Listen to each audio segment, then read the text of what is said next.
Hello বন্ধুরা, সবাই কেমন আছো? আশা করি সবাই খুব ভালো আছো, সুস্থ আছো। আর আমিও ভালো আছি। আর এই দেখো, বাবু সকালবেলা পড়তে বসেছে। কি পড়তে বসেছে না, গল্পের বই। ওর এমনি বই পড়তে ভালো লাগে না, কিন্তু গল্পের বই ভালো লাগে ওদের। যদিও এটা স্কুলেরই বই, স্কুলে ওদের স্টোরি একটা সাবজেক্ট আছে, তো ওই গল্পের বইটা নিয়েও বসেছে। ওর গল্প পড়তে খুব ভালো লাগে। তো চলো, আজকে শনিবার, আমি দুদিন ব্লগ বানাতে পারিনি, মানে শরীরটাও ভালো ছিল না আর ভালো লাগছিল না। তো চলো, আজ থেকে আবার কন্টিনিউ করব। তো ভিডিওটা দেখতে থাকো, আশা করি তোমাদের ভালো লাগে। হ্যাঁ বন্ধুরা, দেখো এখন সন্ধে হয়ে গেছে, এখন বাজে 6টা। আর আমি ঘুমাচ্ছিলাম, তো তার মধ্যে বাবু চলে এসছে। ও এখন ঘুমের থেকে উঠে আজকে ও অনেক কাজ করেছে। এই দেখো, আজকে ও সন্ধে দিয়েছে, বাবু সন্ধে দিয়েছে, জামা কাপড় তুলে এনেছে ছাদ থেকে, আবার টিফিনও নিয়ে এসেছে। ও বলছে, মা কি খাবো, তাহলে ট্রিটটা আনি, তোমার একটা আমার একটা। যদিও আজকে কিন্তু টাকাটা আমি দিয়েছি, তাই না বাবাই?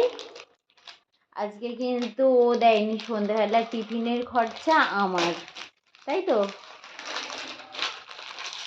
এই দেখো ট্রিট। কিন্তু আমি এখনো মানে ঘুম থেকে উঠেছি, এখনো মুখও ধুইনি।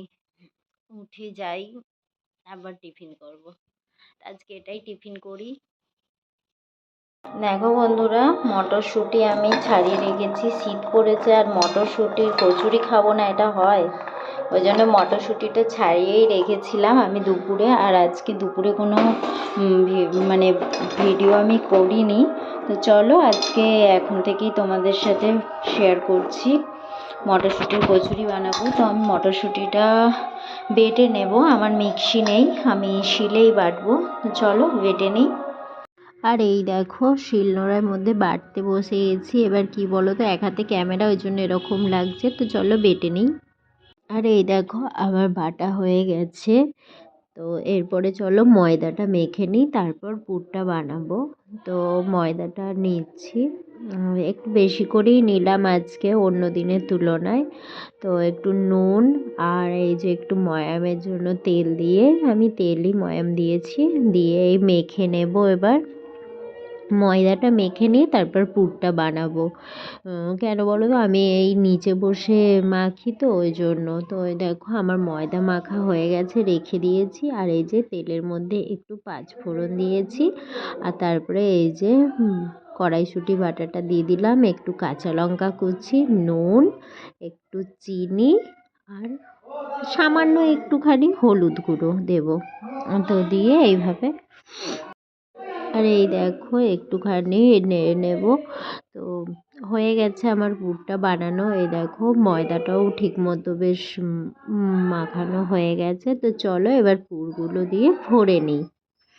তো এই যে এবার পুরগুলো ভরে নেব, যেভাবে পিঠে বানায় ওরকমই করে নিয়ে তার ভেতরে পুরটা দেব। মানে মোমো বানায় এইভাবে, তো মোমোর মতন করেও বলতে পারা যায়। তো চলো, এই যে সব এক এক করে আমি পুরগুলো ভরে নিয়েছি। তো এরপরে বেলে নেব, তারপরে লুচিগুলো ভেজে নেব। আর লুচিগুলো একটু বড় সাইজের হয়েছে। আর এই দেখো, মানে তার আগে ভিডিও আর করা হয়নি। এই দিকে যেহেতু ক্যামেরাটা এদিকে সেট করে ফেলেছি, তো এই দেখো লুচিটা আমার হয়ে গেছে। তো বাবু বললো, মা একটা দাও। তো এই দেখো, ওকে আগে ভেজে নিয়ে দিই। আর এই দেখো, তোমাদের দেখাচ্ছি ভেতরে দেখো, কচুরির পুরটা বেশ স্প্রেড করেছে গোটাটার মধ্যে, ভালো লাগে বেশ খেতে। তো এই যে বাবুকে দিচ্ছি, ও বললো, বা আমাকে একটাই দাও, আমি এখন খাই। তো ওই দেখো চললো খেতে। আর কড়াইশুঁটির কচুরি দিয়ে, আর কড়াইশুঁটি দিয়ে আলুর দম। আর যেহেতু শনিবার নিরামিষ, তো ওই আদা জিরে ধনে লঙ্কা হলুদ গুঁড়ো রোজকার মশলা এগুলোই দিয়েছি, পেঁয়াজ রসুন বাদ দিয়ে। এই যে দেখো, আমার আলুর দমটা, আমার এরকম কষা কষা আলুর দম খেতে ভালোই লাগে বলো, কিন্তু না, আমি একটু মানে আমি জল দিয়ে একটু ঝোল ঝোল মতন করব। তো এই দেখো, আর কি বলো তো, নিরামিষ তরকারিতে একটু মিষ্টি না দিলে বেশ ভালো লাগে না। তো অল্প একটু চিনি দিয়ে দিলাম স্বাদ মতো। তো তরকারিটা বসিয়ে দিলাম, চলো। আর এই দেখো, রাত্রে ঝোলটা আমি ভাবলাম একটু ঝোল ঝোল রাখবো, কিন্তু মানে ফোনের দৌলতে হয়নি। তো চলো বন্ধুরা, টাটা, আবার নেক্সট ভিডিও দেখা হবে।